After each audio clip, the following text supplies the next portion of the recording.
can mention it. Okay. Yep. Okay, good, because that's half my notes.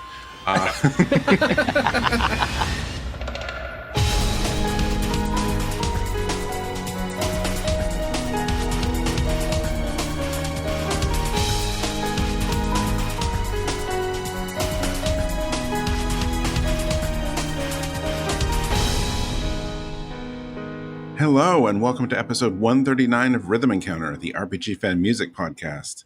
I'm your host, Mike Salbato, and today we are talking about RPG Maker. Okay, technically we're talking about indie game music, but we will get into that. But before we talk about that music, I want to introduce the rest of my panel today. So, joining us from the land of, oh no, what's the land in Lufia? Is Lucas. Hello.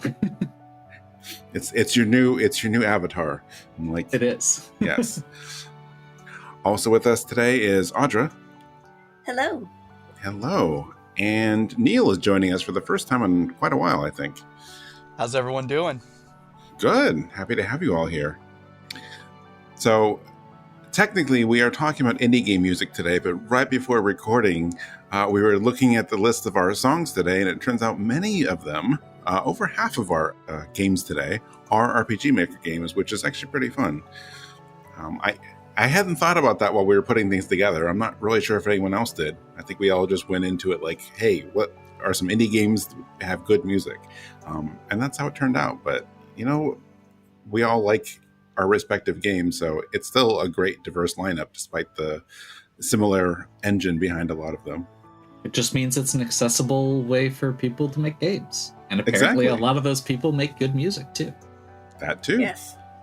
Yeah, or hire composers who make good music. Yeah. Or hire composers that make good music. Yep. Yeah, I mean, don't get me wrong. Like, I have no problem with RPG Maker. Like, so many memorable games have come out of it. And if you needed a reminder of that, well, this is the episode for you.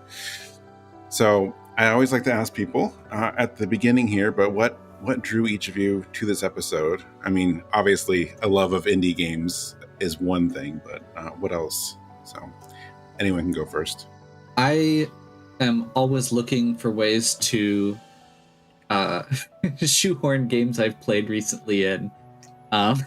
So that was kind of my starting point when I signed up was, oh, hey, I get to share stuff about...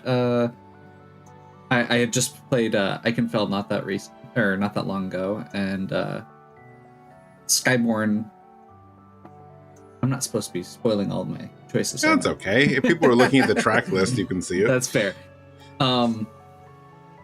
Just ruining all your all my plans just out the window. All your plans out the window. Curses foiled again. Dancing Dragon Games is a company that is particularly close to my heart. I know the developer, and I actually helped with their social media stuff before I came to RPG Fan. So having a chance to kind of rep that is always something that I'm excited about. Nice.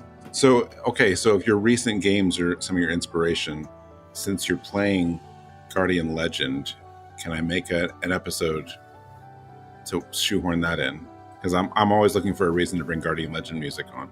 Oh, sure, yeah. I don't think that's really an indie game though, so it wouldn't have worked here. It definitely doesn't work here. I considered it, but okay. I think there's a topic on there that I can put it on. I'll go sign up for that. Okay. All right. All right. How about you, Neal? Well, I got into indie gaming around, say, 2004 to 2006, when I was during my early tenure as an RPG Fan staff member. At the time, I was getting into like the local independent music scene in my college town. And so through immersing myself in the music scene, I was getting involved with that. And through being part of RPG Fan, I was immersing myself in the world of gaming. And as a new staff member, eager to make my mark, I ended up doing so by reviewing a lot of the off the beaten path indie games that were getting promoted to us. For a while, I was the de facto indie guy. It's true. And what's super cool about that time period, like the 2004 to 2006, was when technology, including computer software that was once exclusive to industry pros, was becoming more accessible to the masses. Like, you didn't need to go to a fancy recording studio to record a demo. You could actually record in someone's basement. And in similar way with gaming during that era, someone with a vision could create their own visual novel or RPG using accessible creation tools like RPG Maker or Renpi, however you pronounce that. And yeah, I've been loving indie gaming ever since. That's pretty much exactly the answer that I already knew, but I know all of our listeners don't know that.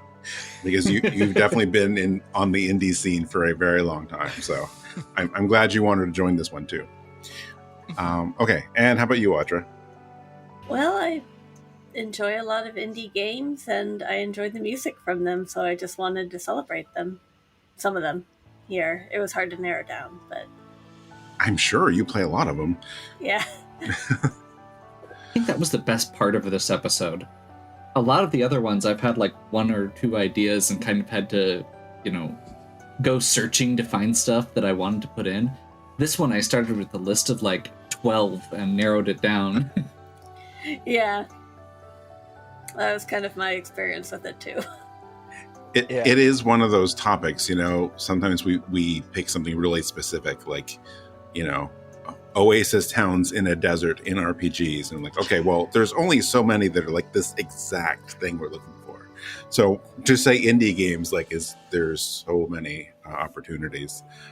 We were actually talking about it in our Slack before this, and I'm not completely committing to it like now on the air, but because it's such an open topic and because there's always new indie games. I mean, just this month we had how many more that just got announced, let alone are still in the process of being developed. I kind of like the idea of doing this like maybe an annual tradition on the show, just because that'd be fun. We'll never run out of options. That's very true. Yeah. I mean, I have a list of songs that were honorable mentions that when I was trying to narrow down my picks for this episode. Yeah, I same. usually make a playlist in iTunes / Apple Music for these, like from my own library or wherever. And I always keep those. I always keep the playlist around because I keep all the other things I was considering, so I can reference them later in case we like revisit a topic. I don't have to think about like go through my whole list again. I always have like character themes and some other topics like that. I'm like, I have so many that I haven't brought on yet, so I'll just save them for next time. So, all right. Well, I think we have a great lineup today. I'm really excited to get into it, so I think we should get into it. So our first block today is Lucas and Neal. So, Lucas, what is your first song? My first song is It's Showtime, Gilda's theme, from Ikenfell by Aivi and Surasshu, and featuring Renko. Awesome. And how about you, Neal? My pick is a song called Too Dramatic by Elektrobear from the video game Virgo versus the Zodiac. Boy, that might be the best artist name today. I love it. All right. Let's go listen to It's Showtime and Too Dramatic.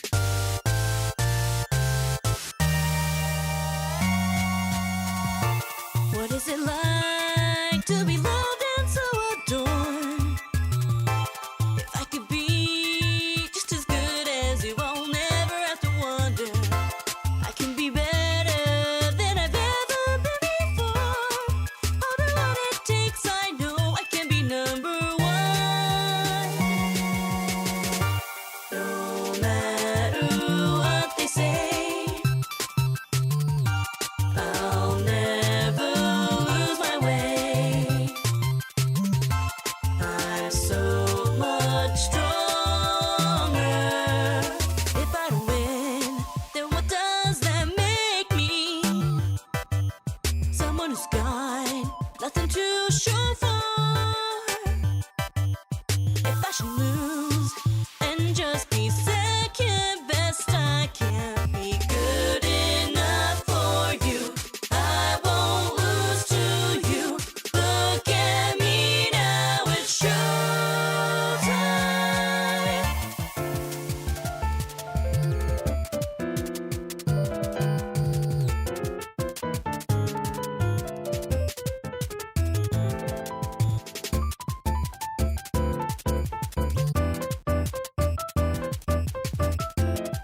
So I went back and forth on a couple different songs from Ikenfell, and I ended up picking It's Showtime because this is the song that really surprised me.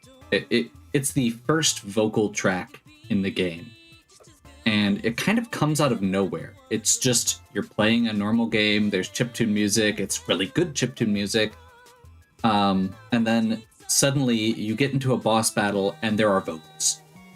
And I had never seen a game do that, and I was definitely not expecting it out of this, a pixel RPG. And it's got this killer piano solo, it's got a awesome vocal track, the lyrics are really fitting for the character, and it still feels like an RPG song despite having the kind of more pop song track over top of it, kind of, which I guess not really pop song, but I don't know exactly how you discuss that or how you call that. I think it's close. It's close. It's not pop, right? And I went and looked it up afterwards, and I didn't realize the composers also worked on Steven Universe. Oh, yes. So that's actually that explained everything to me as far as why that was suddenly there. But that was pretty like a little awesome discovery after the fact for me. It's just this bombastic performance. I love the fact that the lyrics kind of contrast that in the way where it really does a good job of showing Gilda as this Gilda's insecurities while also being completely over the top and overconfident, which I think is exactly what that character is. And I feel like it is also a very dramatic song, which is a great lead-in to Too Dramatic. This one also kind of caught me off guard, because when I was listening through, I was not expecting that grungy, intense bass on a track list of, indie RPG games, and it just, I'm definitely was not expecting, I was not expecting it, and it has that same kind of characterization where you get that, I don't know the story for this game, but I can tell there's that intensity and that, maybe somebody getting up to some mischief going on there. There's definitely, especially with a title like Too Dramatic, that it definitely has that vibe to it. Really enjoyed it. Also, I think that's the first time I've heard somebody drop the beat into a piano track. I'm actually very... See, I have notes on the Ikenfell one, but when you said that you weren't familiar with the composers, I now want to encourage you to listen to everything that they've ever done. But also I also want to mention that we actually had Aivi on Rhythm Encounter episode 8. In 2013, it was episode 8. She was still, she was very new at the time. She had done the black box, Aivi and her now partner did that, and that's where I knew about their music. So it's interesting that you heard this and then that, oh wow, they worked on Steven Universe, and I came from the other side where I was we had one of them on our show way back in the day, and they were doing some indie game music, and then the idea that we talked to someone who went on to do something so huge as Steven Universe was really exciting. So I think that's really interesting that we both saw it from different sides. But yeah, they are so good. Their music is fantastic. Like I said, their first album was The Black Box in 2013. And they actually, a couple years ago, released a remastered or updated version of that, which I have not heard yet. So I want to check it out. But they're really just a great fit for Ikenfell, and I was already on board. Like, at this point, if I see they are attached to something, I know the music will be good. But then, like you, even though I haven't played this yet, I also was not expecting a bunch, like several vocal tracks for a game like this, because you just don't usually get that. For me, it was Samus. Samus is one of the vocalists on there, and her songs are fantastic. So the whole soundtrack for this game is really good. So I'm happy it was on here. I actually really thought that someone had brought this game on the show in the past, but apparently we never have. So good job on that. But there's just such a vibrancy and excitement to this song. And especially the last 30 seconds or so, right after the vocals are done, the interplay between the chiptune and the piano sound is a really fun way of closing out the track. So thank you for reminding me that I still need to go back and play this one. So, and then Too Dramatic it's a cool track. I only wish it was longer because I don't have a ton of notes on it, but I really did enjoy it. I noted it as the deepest bass in this entire episode, and go figure that Neal would bring on a song with intense bass. Yeah. But I love the mood it creates, and obviously you're going to be telling us about some of the context around it because I don't have it either. But it is a little bit unsettling, and it's just like I said, it's really intense, and yeah, I don't know. I don't know what else to say about it without the context, so I'm curious about it. But I really like it. It definitely takes you somewhere mentally, so it seems like it's effective at doing that. So I enjoyed it. I really enjoyed the Too Dramatic. I kind of think I wish it was a bit longer too, maybe. Yes. But that's only because it's awesome. And I mean, the instrumentation is great, and it really does kind of, you can feel I guess the drama, as it were. The title is very apt, it feels like. Yeah, for sure. And I really like the Ikenfell song too. I wasn't expecting the lyrics or anything like that, so it was a really pleasant surprise. And just really a fun song. I could see that being a fun boss theme. It was awesome until it looped for about the 10th time during the because I was struggling a little bit. Oh no. But if you're leveled up enough, you should be good. Okay, good. Yeah.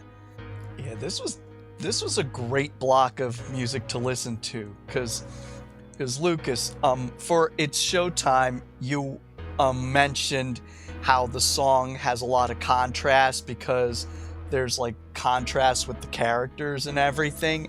And the parts of the song that really stuck out to me were where you had the fast and busy instrumental with the longer, slowing, more vocal line on top of that.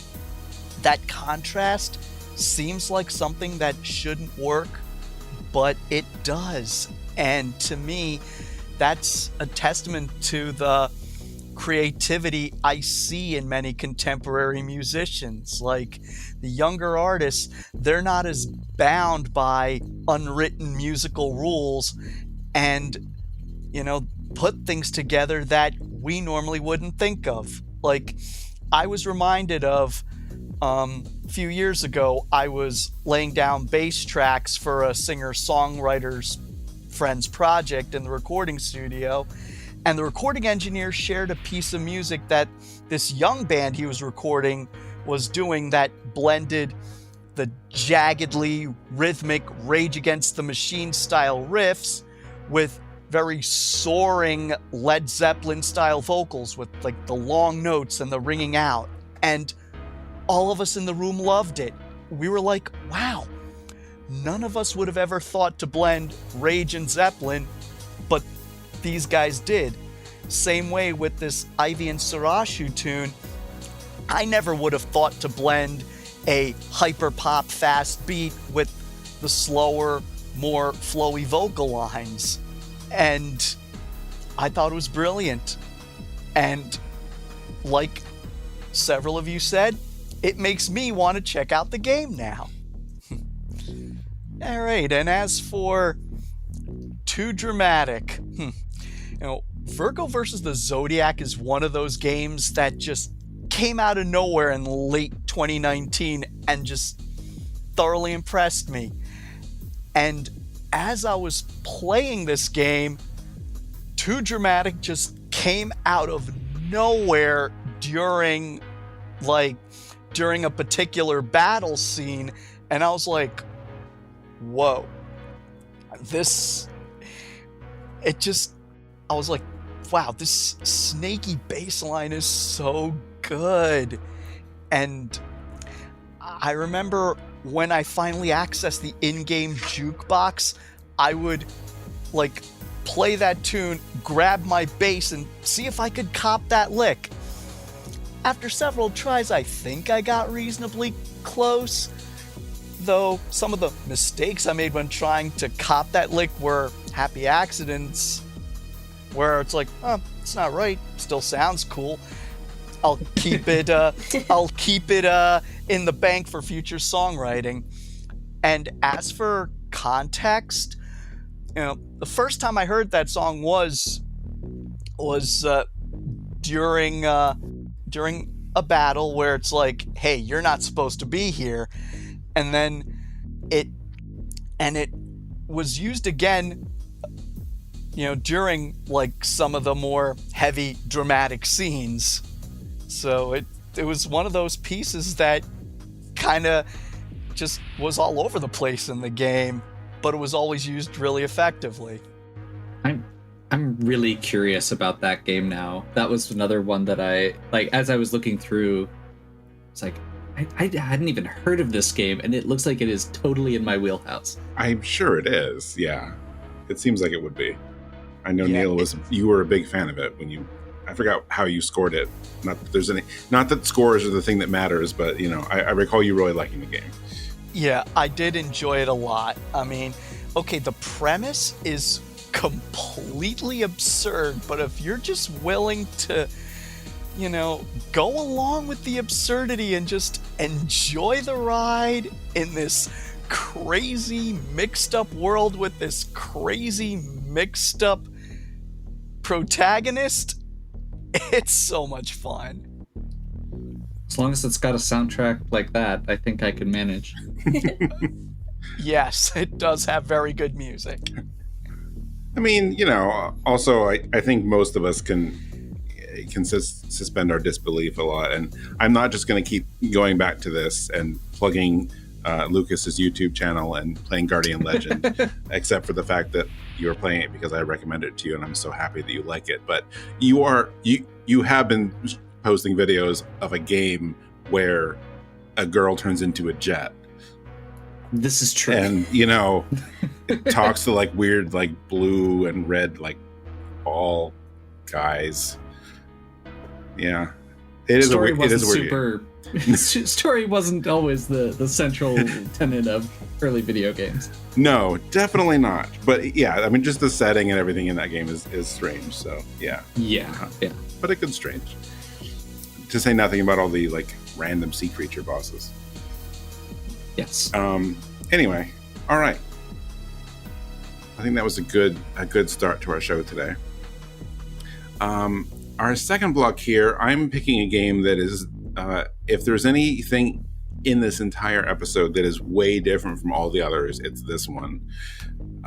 But as far as I'm concerned, this is a first-time developer, and although they will be working with a publisher, it's a publisher that often publishes indie games, so I think we can get away with it. I think it still fits.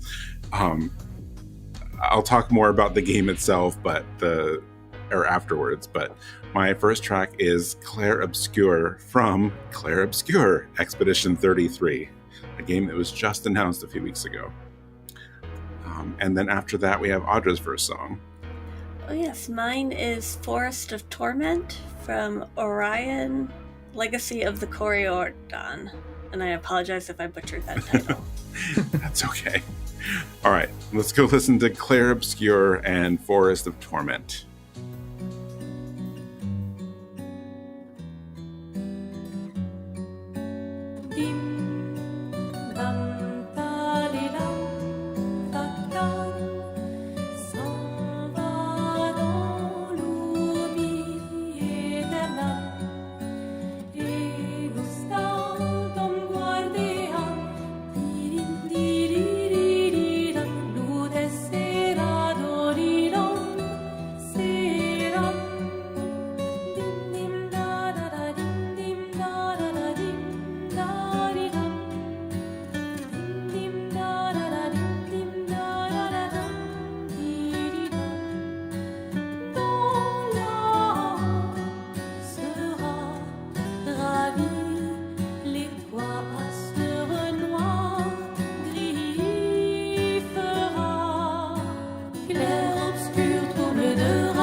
right. So my first question on Clair-Obscur is, where did this one come from? We saw so many game announcements and game updates and release date announcements during just the first couple weeks of June this year. It's been exciting. Like, there a lot of big games, a lot of indie games, independent games, and everything in between. And this one was like a surprise hit with the staff. Like, a bunch of us were talking about it like as the shows were unfolding, and I noticed people kept bringing this one up because we were just not ready for it. It's a very, very cool looking game. It looks like something with a decent budget or from a bigger developer, and I don't know how big Sandfall Interactive is, but wow, just the look of the game, the setting, it looks very, very interesting. So it just became a big talking point amongst us. And so, of course, I'm saying a new studio, but looking at the game, I assume these people have a decent amount of game development experience behind them. But it's very exciting. Like, we talked about this actually last week on Random Encounter, or a recent Random Encounter. It was our episode 300. Big episode, by the way. I recommend you check it out. And it was a fun topic about industry predictions, and some of our discussion was about just a little bit about like the current state of the game industry, but also like about the amount of new studios and developers popping up and indie games. And we got into that a little bit, and this was something that I was thinking about. Like, games like this are what's coming out of this, like more people leaving the big studios, whether it's their choice or not. Sometimes it's not, but you see them, like, people develop or making their own studios to make games, and like stuff like this sometimes comes out of it. It's pretty exciting. So beyond just the presentation and the game itself, because of course I'm only talking about the game now, not the music. I think the developers were really smart that after this trailer debuted during Summer Game Fest or whichever show it was, they released a small soundtrack. They released 3 songs. I think only maybe one of them or maybe parts of them were in the trailers, but I thought it was really interesting that I think they know what they have on their hands with this one to put official versions of some of their songs up right after an announcement, which you really don't ever see. So it gives people an easy way to listen. You don't have to go find like a game rip or anything weird like that. And it tells me that they know their fan base, because we're RPG fans and we really appreciate music in our games.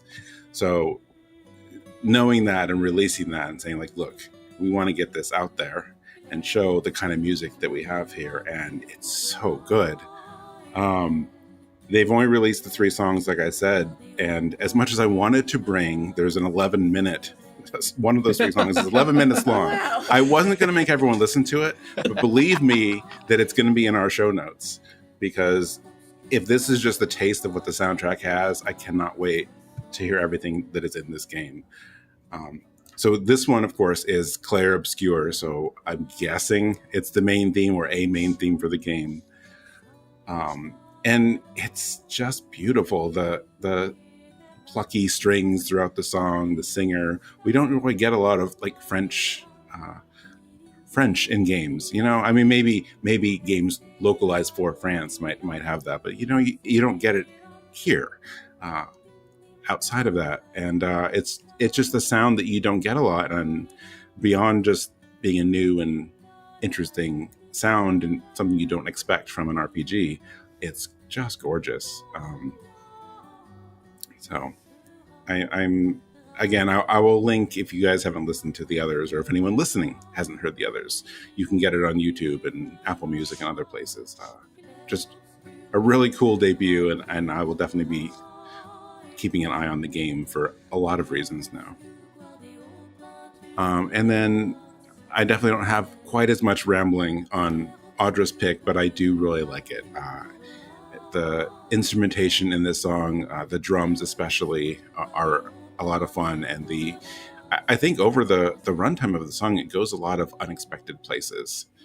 There's a cool shift around the 2-minute mark where I don't know what some of the instruments are, and I know like world instruments in that term is like that is a thing, but it's like I don't want to just be like, well, it's from a region I don't know, so it's a world instrument. It's something I don't know what it's meant to be, but with around the 2-minute mark when those other instruments come in, and it really like livens up the song even more. So it's a lot of fun, and I'll mention a little bit here. I know Audra has more context beyond what I was going to talk about, but one thing I really like about this game, and another thing that's great about indie games, just seeing the different stories and where these games come from. I've always found this Aurion fascinating and notable because the developers contacted us back in around 2015, before it came out in 2016, sometime around there, about covering it, because it was this. They are, or were at least, I don't know if how many there are now, but like apparently the first game developer from the Central African region. They're based in Cameroon, and I think that's fantastic. Not that, I don't know, it's like if unless you are in parts of the world, like you don't always know, like, well, I don't know what I never would have known what the game scene is in that specific part of the world. So the idea that the first game developer at all in the region like made an RPG and like we got to cover it, I don't know, it just historically it's very fascinating to me. So that is all I got. So if you wanted to talk a little more about that, Audra, please feel free. Yeah, I fell in love with Aurion when I played it for a review assignment here, and I was nothing but impressed by the soundscape of the soundtrack in general.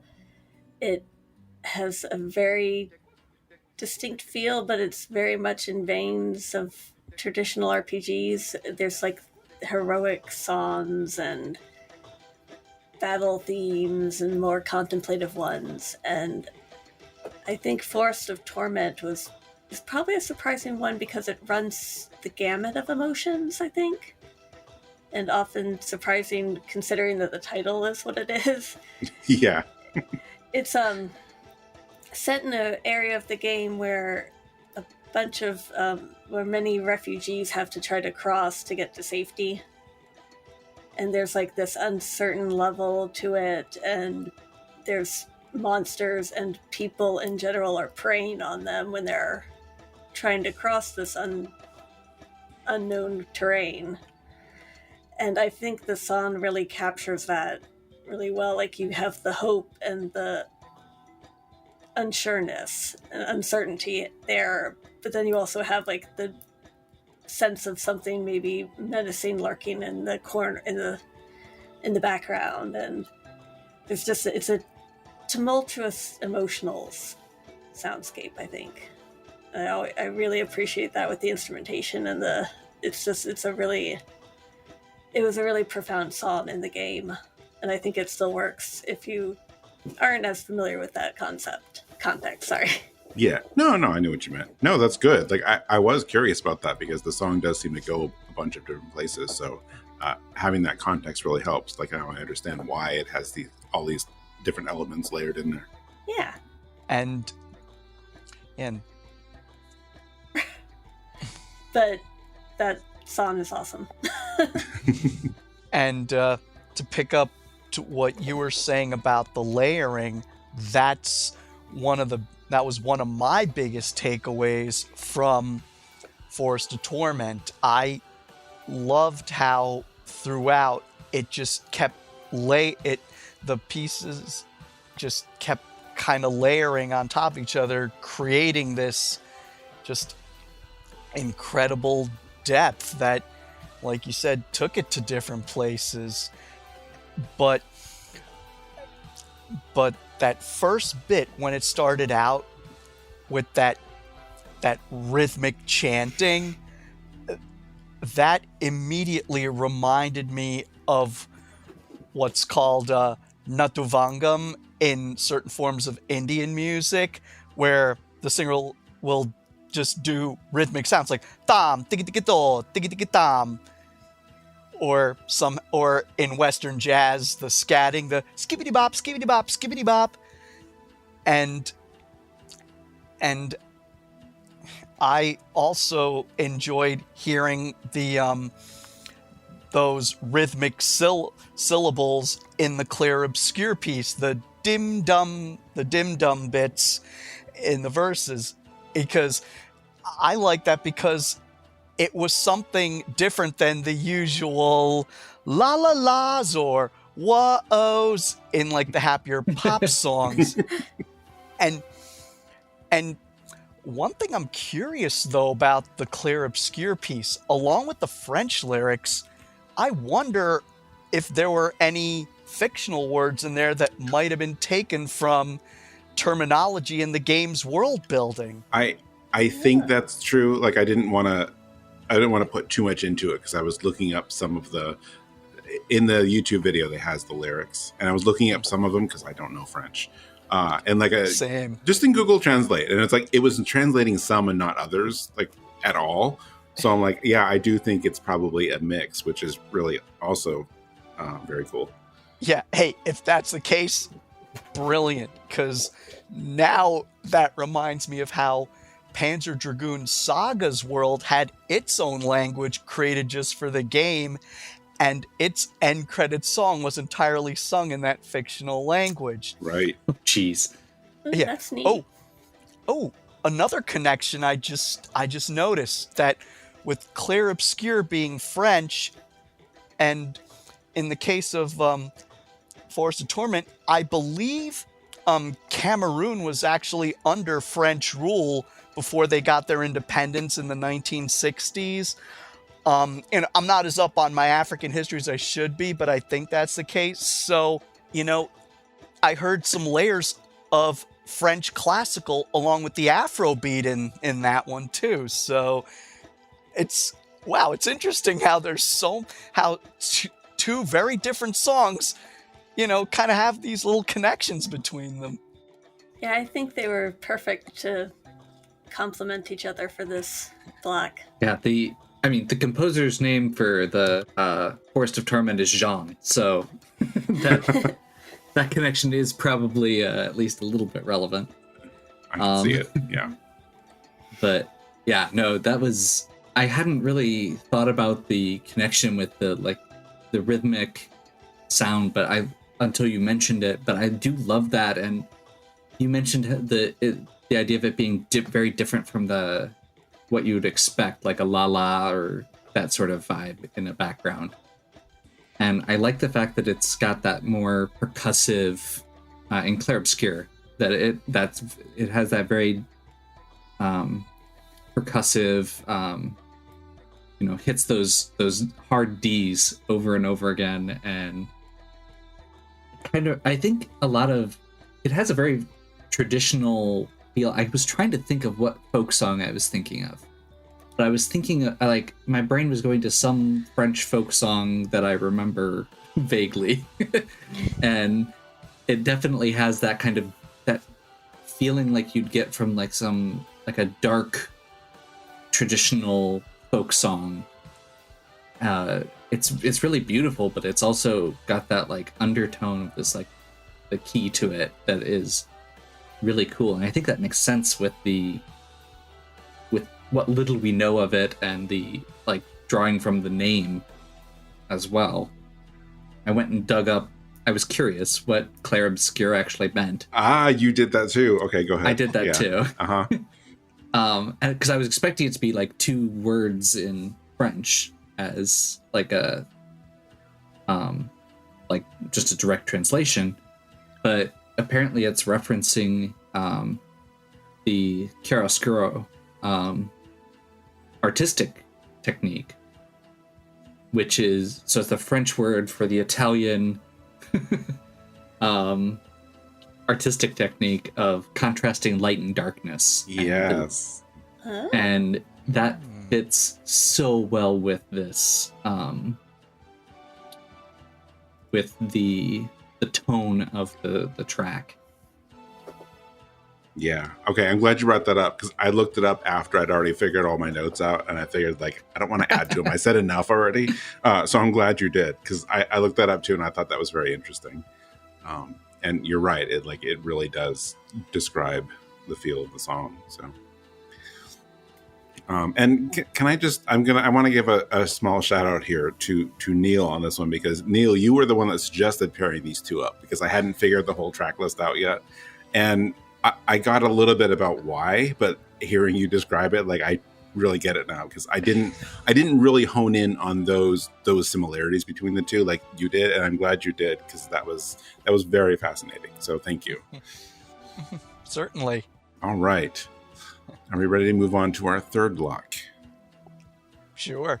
All right. Yes. All right. So Audra, you are kicking off our third block. So what do you have? I have Echoes Numina Part 2 theme from Numina Echoes soundtrack. All right. And then my second song is here, and it's the main theme from To the Moon. So let's go listen to Echoes and To the Moon main theme.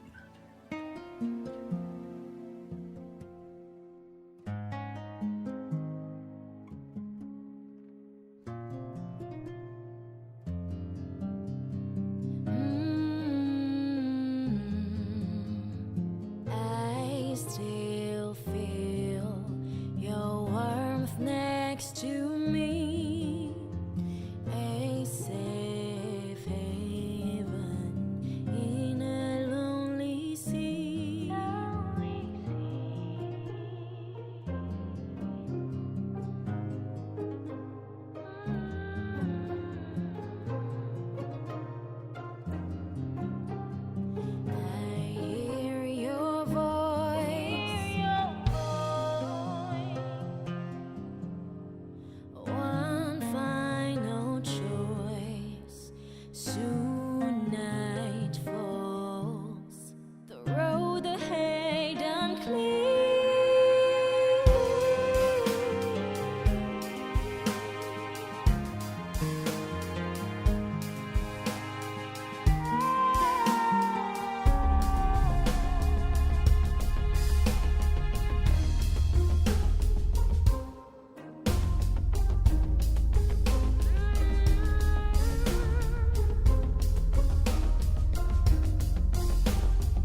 Well, what I really enjoy about the Echo soundtrack is that it's it's a collection of extra songs that for the part 2 DLC story continuation and things that weren't in the original soundtrack for Numina.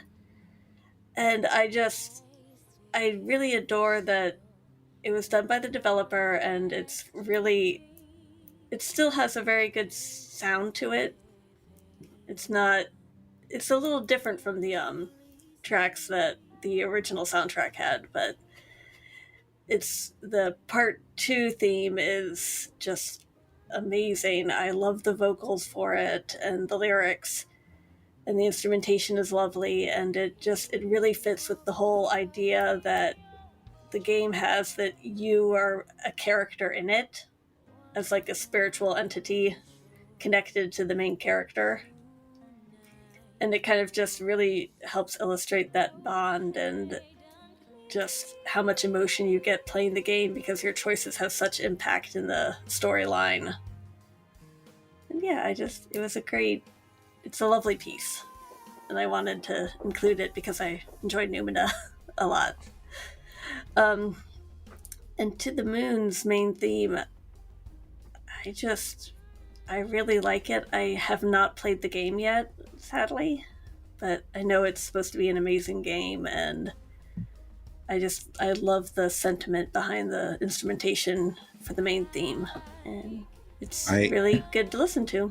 Yeah. I didn't remember that. I think you talked about that on Numina the last time you had the song or had a song on here.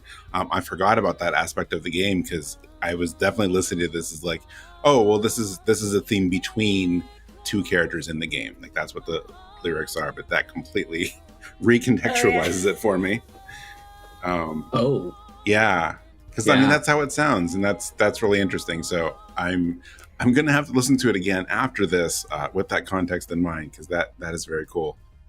The strings and the chimes and the singing in that song is just really, really lovely. It feels like, did you say it's an ending theme or is an ending theme, or was it? It is the ending theme, but it's also, I think, it's considered the main theme of the part 2. Yeah, I mean, it does have not in a bad way, but it does sort of have like a sense of like finality to it, but like in a hopefully a happy ending kind of way. Yes. I literally had in my notes, this feels like it should be running during the end credits of a movie.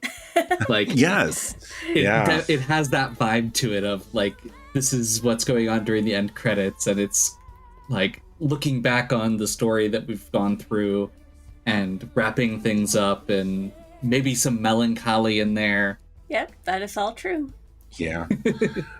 I will say, I only have one thing that I'm not thrilled about with this one, and I'm sorry to bring it up. I wish the bass was a little less.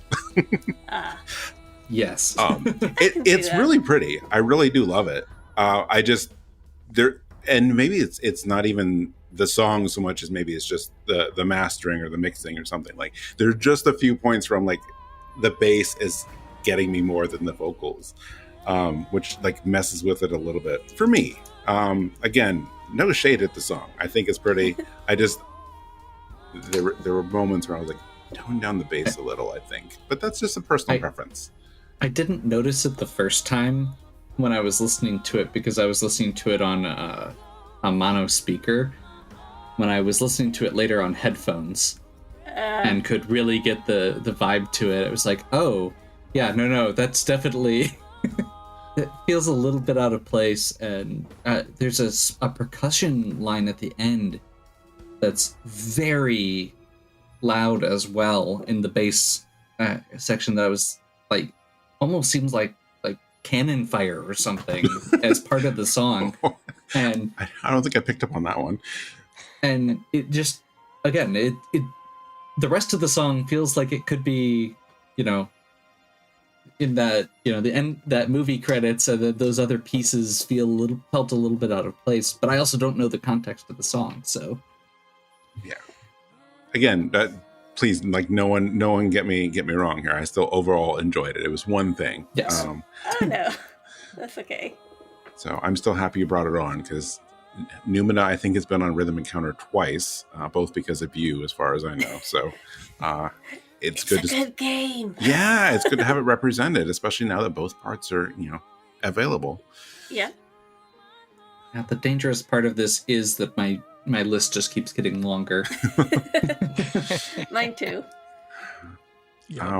Well, where are you and Neal on To the Moon? Have you played To the Moon? I have not. Okay. To the Moon. Did you really have to do this to me, bro? Playing this like you know how when you how you have sense memories, like you smell or taste a particular thing, it takes you right back to it. I feel like music and sound to that too, and I'm right back to 2011 when I played To the Moon. Yep. And it's one of only a handful of games that really made me cry, and evocative music like this is a big reason why. And hearing the To the Moon theme again, it just brought me right back to those emotional moments that just made a blubbering mess out of me. I was right there with you. I really need that. Anyone who listens to the show a lot knows that I unfortunately, something about running a website and everything else, I don't have as much time to play games as I would like. So this is not a shocking statement, but I need to proactively make the time for games that I know are must-plays. Sometimes it takes me too long to get to them. Sometimes I'm worried that I hear too much about something. It's like, you have to play this, you have to play this. And I try not to listen to that, because I don't like being influenced by that, because it's hard to objectively sit down and play it without thinking of that. But that is what I had for this game and for Undertale and the Like a Dragon games. A lot of examples of things I finally played and sat down and said, oh, okay, I get it now. And this was one of them. It took me a few years, I think, to play this one, but I kept hearing it was so good. And I'm like, I don't know. I'll try it out.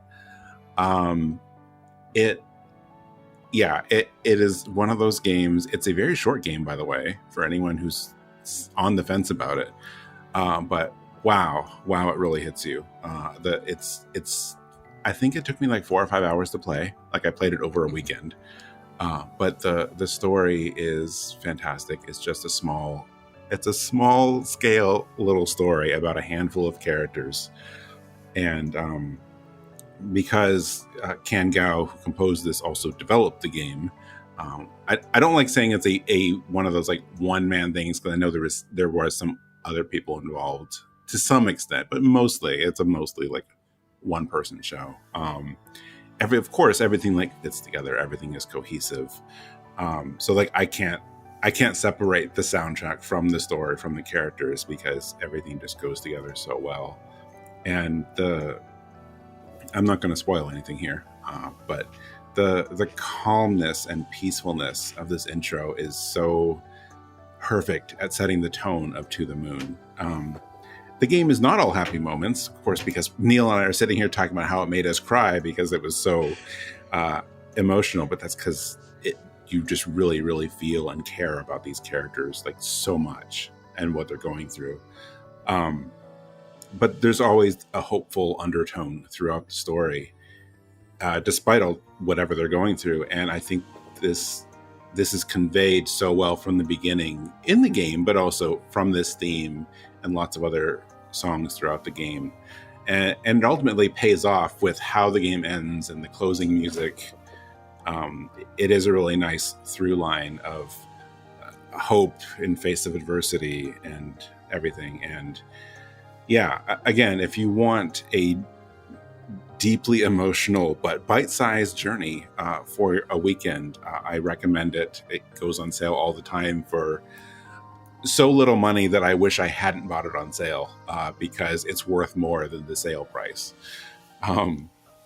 But I guess the one thing to understand is that it's mostly a narrative game. I don't think that matters to any one of us on the show right now. like the gameplay is fairly light, so you got to just be there for the story. If you approach it more sort of like a visual novel with some gameplay in between, that's what you're in for. But I could not recommend it highly enough. It's definitely been on my list for a while. Just like you said, finding the time to sit down. I know it's one I need to be immersed in. Yeah. And finding the time to actually sit down and just immerse is very rare. Yeah, that's true. I get it. But that's why I wanted to point out how short it is. Because that was my thing with like a Dragon games. It's like, oh, I just spent 150 hours on 8 games, on each of these 8 games, and I'm like, I don't want to commit to that. And then I start committing to it, and I'm like, all right, fine, I get it. But it's a lot, something like that, or the Trail series, and like that. The commitment to that almost makes me think that Final Fantasy XIV is a light commitment in comparison. But hey, 4-hour game. Just saying. All right. Are we ready for our last block then? Yes. Let's do it. All right. All right. So our last block again is Neal and Lucas. So Neal, what is your second song today? My second song is Field of Wind by Aaron Walz from the video game Aveyond. Okay. And Lucas? Mine is Claire's theme from Skyborn by Phil Hamilton. All right. Let's go listen to Field of Wind and Claret's theme.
playing Aveyond back in 2006 is what really got me into the indie RPG scene.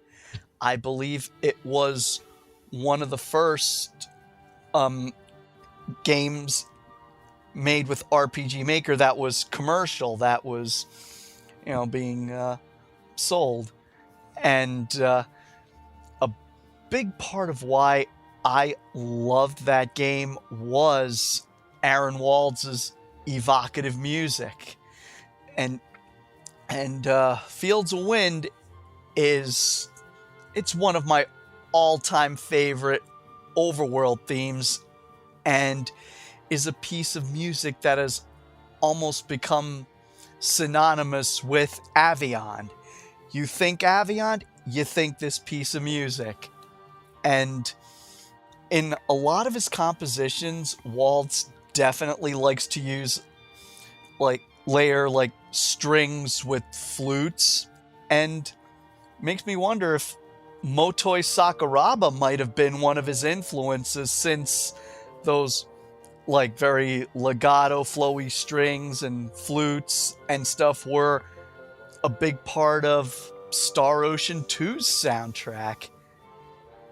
And what's also cool is seeing, an indie composer like Aaron Walz. Since Aveyond, he's expanded into into a big company called Walz Music, providing composition, voiceover work, sound design, and other such services for companies. I believe Walz Music did sound design for several Telltale games. So, oh, okay.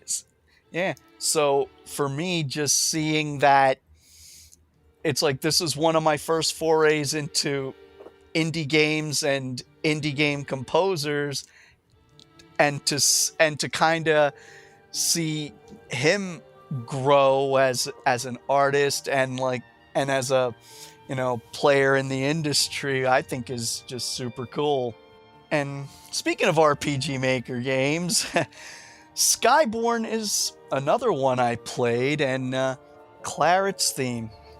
I'll be honest, I don't remember much about the game beyond really liking it when I played it, but I do remember Claret herself being an airship mechanic, so her having a very soaring theme reminiscent of JRPG airship themes that are just so much fun to listen to as you're just flying around the world. I thought that fit, and that was really cool. And I think it's interesting that Phil Hamilton, the main developer in Dancing Dragon Games, is first and foremost a music composer. So, it almost feels like, a lot of his games are almost built around the music, rather than the music sometimes feeling like an afterthought in some games. Good stuff. Yeah, you were talking about the implications of the one-man show, or Mike was during the last block, and that was kind of Phil's thing with the music and gameplay for sure. I had a lot of the same notes on Claret's theme. That whole sense of adventure is so prevalent there, and you can definitely see the inspirations. It feels like it could fit in a Chrono Trigger, Final Fantasy era JRPG, and that's not a bad thing. It feels like it belongs in that sort of game, and it sounds like what you want a JRPG to sound like. And I feel like that's both of these almost have this almost Paragon JRPG-ness to them, of you can tell that they loved these games, and there's little riffs that are very reminiscent of Final Fantasy or Chrono Trigger in both Field of Wind and Claret's theme, but both of them also are very much their own thing at the same time. Also, I found it amusing that you mentioned the flute specifically in Field of Wind. I felt like he was looking to use every woodwind instrument he could by the end of it. Like, the main theme starts with this flute, but I also was just like, oh, wait, is that an oboe? Oh, wait, is that a bassoon? Who uses a bassoon in JRPG music? Yeah, and I think one of the reasons I picked up on the flute is that on his first like soundtrack album from Aveyond and Beyond, he featured a flautist he had worked with quite a bit. So that's I think sense. the big reason I associate like his music with flutes. And actually, so if he had a connection to flutes, Skyborn has a lot more, or Dancing Dragons soundtracks have a lot more brass elements, I feel like, to them, as opposed to the more legato style. And that actually makes sense too, because Phil plays trumpet. I haven't played either game, so I don't really have much context for them, but I kind of just love both of these songs. So, and I did actually think Soaring when I heard Claret's theme. Like, that's a very apt descriptor for it. And Fields of Wind is it's an amazing piece, I think, from an instrument standpoint. Yeah, this is. I was looking up that album, Neal. This is an arrangement album, right? That's not, or is that actually used in the game as is? I believe it's orchestral arrangement. Okay. Yeah, no, it was really nice. The woodwinds are such great accents, and I'm also going to talk about the likely inspirations too, but I definitely got some Sakuraba vibes from that one, like an earlier Tales or Star Ocean, and maybe even some notes were making me think of Valkyrie Profile, and all of that is definitely a compliment, because those are some great soundtracks. Mm-hmm. But like some of the things in Aveyond, like and it's true of both songs, that it's reminiscent of some things that I enjoyed in other games, and some familiar sounds, but nothing feels like it's derivative, or that it's like, oh, well, they just took that sound and made it in this game. And, I know, Lucas, you already said this, but, I can't throw all of my plans away today because of you getting to it first. So I'm going to say it anyway. But yeah, like it makes me think of certain sounds that I know. So I'm sure that is an inspiration, or maybe that's their way of saying like, oh yes, I love this composer. But it's very important to me that they still made it their own thing. So like, even though I get vibes of that, it's not like I'm listening and saying like, oh wow, that part of that song and those notes sound like the same notes from this song. It's nothing like that. And I didn't actually know what Aaron went on to do after this, aside from what I saw on VGMDB. And I don't know when this was updated, but he either is, or was at least, the audio manager at Riot Games. So that's pretty cool. And then Skyborn I've also not played, and I'm not sure why. If I don't have it, it's probably in my library. I probably got it on a Steam sale at one point. But I think it's really cute, and the steampunk airship vibe really works for me, so I'm sure I should play it. And it's a pretty good game, and it's also a short. Oh no! You can't throw that back at me. Yeah, it like you guys said, it evokes feelings of classic RPG music, but this one didn't sound exactly like I didn't have as specific of a composer or a game in mind, outside of maybe a little Skies of Arcadia, just because it really has that nice like airy vibe and a sense of adventure to it, which I think is a lot of fun. But again, it's a really conceptual through line I'm using here. It's like it makes me think of that, but it doesn't really sound like that. It's its own thing still. Yeah. So, and yes, I do see that it is on my wish list, and yes, it is $3 at the moment because of the Steam summer sale. So maybe I should get it. All right. Well, that was fun. Like we said at the beginning, like we just talked for about an hour about 8 indie games, and we've really barely scratched the surface of what's out there. I'm glad that indie games come up a lot in Rhythm Counter picks in general, because otherwise, like we would never be able to showcase all of the great things that are out there. So they are always welcome, but I figured because there's so much of it, I'm glad we did an episode just about them. This was a lot of fun, and we got a lot of variety too. I don't know if anyone like specifically picked things to be different from what everyone else had, or like to try to specifically go for that variety, or if we just picked cool things that we liked. But it turned out really well, I think. Mm-hmm. Yeah, definitely. Yeah, it turned out to be a nice selection of songs. Yeah. I like I said, I had these picked out well before I knew what anybody else had. So Okay, so it's definitely not true for your picks. Yeah. All right. Well, on this episode, we had many debuts, which is exciting. Some of these we talked about earlier have been on the show before, but most of them had not. So this was actually the Rhythm Encounter debut for Aurion and Aveyond, Clair-Obscur. That one's probably not a surprise. Ikenfell, Skyborn, and Virgo versus the Zodiac. So a lot of debuts and first-timers on this indie game episode. So that was a lot of fun. So thank you, everyone, for bringing lots of brand new stuff to the show. Oh, you're welcome. Yeah. it's the time to do it. Yeah, it was great listening to everyone's selections. Yeah. All right. Coming next on Rhythm Encounter, in a couple weeks, we are doing 2 back-to-back console episodes because we did a staff poll, and these two were neck and neck the whole time. So I figured, even though we try to mix up the orders of episodes, like, why not do these back-to-back? Because there's obviously a reason to do these. So we're doing an episode on DS games, and we're following that up with PSP games.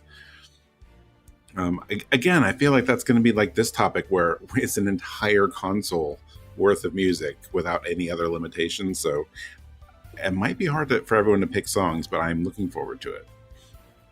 There's a lot of great games on both consoles, so those are going to be some fun episodes. Yeah. Yeah. If you have thoughts on this episode, or if you want to share feedback or any other feedback, I was going to say feedback twice, you can email us at music@rpgfan.com. That technically goes to me, so if you want to reach out to me, that is also my contact. So for everyone else, how can people reach you? Let's start with Lucas. You can find me on most social media platforms as Raefgal, Raefgall. And you can also find me at my YouTube channel with the same name. I upload Let's Play videos every day. Fantastic. And Audra. Oh, email's the best way to contact me. audrab@rpgfan.com. And lastly, how about you, Neal? Sure. My email is nealch@rpgfan.com. That's NEALCH. And for industry folks, PR@rpgfan.com. And on the Discord, I'm NealCH RPG Fan. Yes, please, everyone remember, it's Neal, Neal. You are such a professional, because every email I see that's come to you, it's Neil. I'm like, come on, guys. Like, you never correct anyone. You're just like, yeah, anyway, this is Neal. This is how it's spelled. But you never correct anyone. And I appreciate that, because I would probably correct people. They're pick and choose my battles. Yeah, that one's not worth fighting. It is true. If you enjoyed this show, well, then I encourage you to listen to our other 138 episodes. Otherwise, we are not the only podcast as part of RPG Fan. We also have Random Encounter and Retro Encounter. As we talked about a little bit earlier, Random Encounter recently hit 300 episodes, which is super exciting. I was happy to be part of that. So Jono, who hosts Random Encounter, got me, and then Solosi, who hosts Retro Encounter, and also Hillary, since Hillary is basically the other co-host of this show. So basically the podcast hosts came together for a really cool, like, special episode. So definitely go check out Random Encounter 300. Over on Retro Encounter just did a new quiz show. Like, I don't actually know exactly what they're titling it, but it's a contest of champions, bringing the previous quiz show winners back for a new episode. I have not heard any of it yet. In fact, as of this recording, I don't even know what the questions are, but I'm really excited because Solosi really gets into those questions, and that's going to be a real fun one. After the quiz show, their next game journal is Dark Souls, because I guess we've somehow never done one on the first Dark Souls, so that is going to be a good time too. So be sure to check those out. Just for reference, Random Encounter posts every other Monday, opposite of Rhythm Encounter, and Retro Encounter posts every Thursday. RPG Fan is also on most social media. You can find us at RPGFan.com on Facebook, Instagram, Threads, Twitter, and Twitch. And YouTube, actually. We also have a Discord. All of these links are in our show notes, and you can also find links to them on our website, which is rpgfan.com. If you have not visited our shop, I encourage it because we have some cool stuff up there. You can find our shop at rpgfan.com/shop, and you can find RPG Fan merch like shirts and clothing. Yes, both of those things, and mugs and a few other things. And we also have our RPG Fan review card collection book. So that's a 300-page book of our Instagram review cards, and it is beautiful. And I know I'm biased saying that, but I don't care. We worked with Hyperplay RPG on that. It was a project for most of 2023, and it came together at the end of the year, and it's just been great. So if you enjoy our site's reviews and want a cool little physical copy of them, please go check that out. Again, you can find all of this at rpgfan.com/shop. If you enjoyed our show, please review and subscribe on Apple Podcasts. You can listen on YouTube. Subscriptions and reviews really help us, so it gets more people to discover the show. So we would appreciate that. And that is all I have. We are going to close out, as we always do, with a bonus track.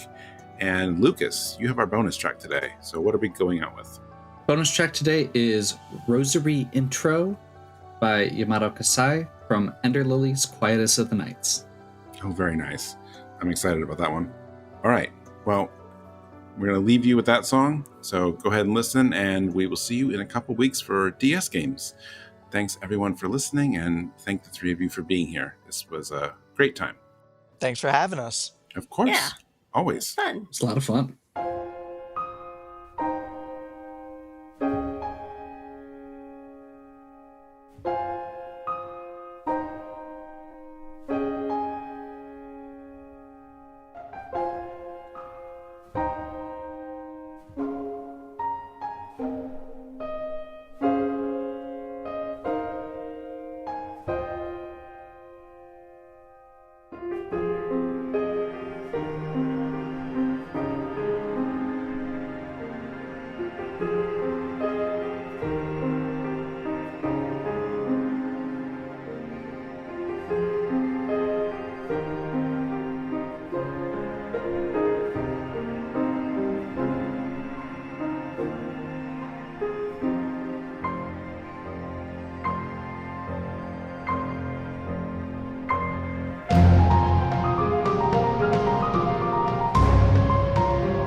Also, I think that's the first time I've heard somebody drop the beat into a piano.